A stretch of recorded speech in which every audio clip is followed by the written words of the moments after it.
You know those things that just drive you crazy? Defects, delays, customer complaints, simple errors. We've all been there. It happens everywhere, from your local coffee shop to a giant software company. But what if I told you there's a simple, really powerful, and visual toolkit that can solve most of these problems? Well, these are the 7 QC tools, and they might just change how you look at every problem from now on. I mean, think about it. Let's take something we can all relate to: air travel. Why do flights get delayed? Why on earth does baggage get lost? It feels impossibly complicated, right? Like this giant, messy system with a million moving parts where something is just bound to break. But what if there was a way to cut through all that noise and find the real reasons? And that's where this comes in. Way before we had big data and fancy algorithms, quality pioneers in Japan came up with 7 brilliant and, honestly, surprisingly simple tools to bring clarity to all that chaos. They're known as the 7 quality control tools, and their whole purpose is to turn these everyday mysteries into puzzles you can actually solve. Okay, so the first and maybe the most crucial step of all is to stop guessing. We all do it. We think we know what the problem is, but our gut feelings can be so misleading. The first tools in our kit are all about getting away from the conference table and collecting cold, hard data right where the action is happening. And this is our foundation, the humble check sheet. Now, don't confuse this with a to-do list. It's way more powerful. It's just a simple, structured form you use to collect data as it's happening. You figure out what you need to track, you watch the process, and you make a tally mark. It's all about getting the real story, straight from the source. And this is where it gets interesting, because a tool this simple can immediately show you the truth. So an airline ground crew was absolutely convinced that late passengers were the main reason for delays. But after just 1 week of using a check sheet, the data was undeniable. Look at that. Catering delays were the #1 cause by a huge margin. All of a sudden, the team knew exactly where they needed to focus. What that airline team discovered is a perfect example of a really powerful idea called the Pareto principle. You've probably heard of it as the 80-20 rule. And it basically says that for most things in life, roughly 80% of the problems come from just 20% of the causes. It's not just a cool theory, it's a secret weapon for knowing where to put your energy. And this chart is how you bring that principle to life. A Pareto chart just takes all your data and sorts the problems from biggest to smallest. So for this airline, just 2 issues, lost bags and long lines, were causing 2/3 of all customer complaints. The lesson here is huge. Instead of trying to fix 10 things at once, you focus all your firepower on the 2 things that will make the biggest difference. Okay, so we figured out what the biggest problems are. That's a huge step. But now we have to go deeper and find out why they're happening in the first place. This is where we put on our detective hats. And for that, we have the cause and effect diagram. It's also called a fishbone diagram, and you can see why. It's a fantastic tool for getting a team to brainstorm all the possible reasons for a problem without the conversation going completely off the rails. It connects the symptom to all its potential roots. Let's see how an airline might use this. Let's say their in-flight entertainment systems keep failing. That's the problem, the head of the fish. Then, under categories like machine, they might list outdated screens. Under people, maybe there's insufficient training. Under material, maybe they're using poor quality connectors. What's great is that this stops the blame game and shows everyone that a single problem can have roots all over the system. You know, sometimes the root cause isn't a single broken part or one person's mistake. Sometimes the process itself is the problem.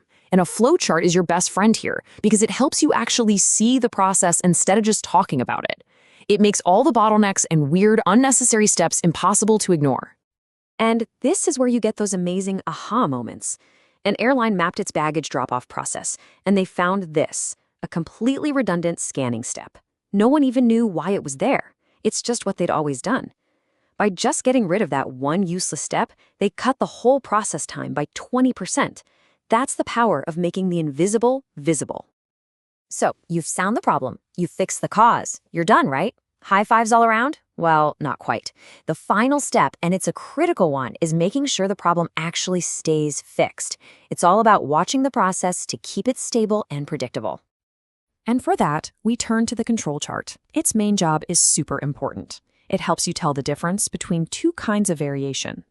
There's normal variation, which is just the random, predictable static you'd expect in any process. But then there's special cause variation. Think of that as a blaring alarm bell telling you something unexpected has happened, and your process is now out of control. So, for example, an airline is tracking its boarding times. Normally, they hover between 18 and 25 minutes. That's just normal noise. But then look at those points suddenly jumping way up to 40 minutes. The chart is basically screaming that this isn't normal, something is wrong. And sure enough, a quick investigation showed that those specific flights had understaffed gates. The chart didn't fix the problem, but it told them exactly when and where to look. Now, we have to talk about averages for a second because they can be so deceiving. It's so easy to look at an average number and think you understand what's going on. That's why we have the histogram. It doesn't just give you one number. It shows you the entire story, the full shape and spread of your data, and it reveals patterns that averages completely hide. An airline's average check-in time might look perfectly fine, but a histogram reveals something critical. While most passengers get through pretty quick, there's this small but really important group taking over 15 minutes. These are the outliers. And this tells the team that they don't have a general check-in problem, they have a very specific problem, maybe with international document checks, that's creating a terrible experience for a few customers. All right, on to our final tool.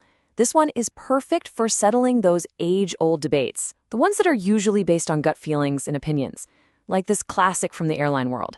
Everyone has a theory, but how do we know for sure if two things are actually connected? Well, you let the data speak for itself with a scatter diagram. You simply plot the number of carry-on bags against the boarding time for a bunch of different flights. And suddenly, the relationship is crystal clear. Look at that. It's a strong positive correlation. More bags equals more time. It's not an opinion anymore. It's a fact. And it's a fact you can use to justify new policies. So, we've just walked through 7 individual tools. But their real power doesn't come from using them one at a time. It's about seeing them as a complete, integrated system for making things better, step by step. Think about the whole journey. You start with a check sheet to gather the facts. You use a Pareto chart to prioritize your biggest problems.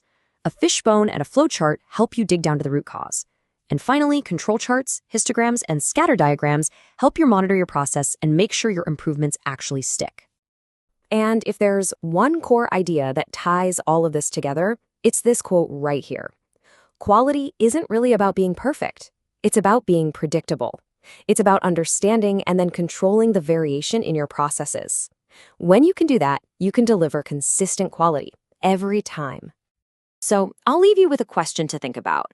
What about in your world? Your work, your business, even just planning a family trip? What's that one process that's always causing frustration? Because now you have the toolkit. You have the tools to understand it, improve it, and finally get it under control.